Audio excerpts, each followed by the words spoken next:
What's the spiritual meaning behind that rule? So some of the Amish rules do not have a spiritual meaning behind them. The rules are decided upon by the founders of the community when the community is first founded. My community was founded in the 1970s. That's when their rules were decided upon. They have only changed slightly throughout the years. The main rules that were set in place in the 1970s are the same rules that most of the same rules that they still hold to today. And that was just how the people that founded the community decided that they wanted to live their life. They were like, okay, how wide should our hat brims be?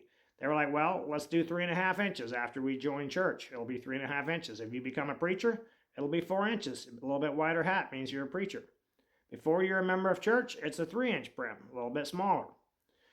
So they just decided upon those numbers. In some communities, they have to wear a 4-inch hat after they get baptized.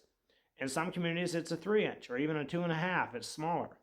And the more modern usually has the smaller hats.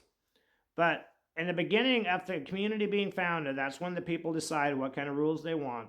The first half dozen families, or maybe even 2 families, that decide to move in and start a community together.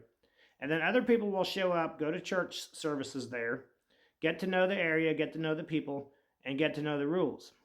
And they'll come to visit, and if they like the rules, they'll try to find a place to buy in the area, and they'll also move into the area and join that community because they like the rules that are there. That's how the community I was from went from being a new community in the mid-1970s to being the 3rd largest Amish community in the state of Ohio today.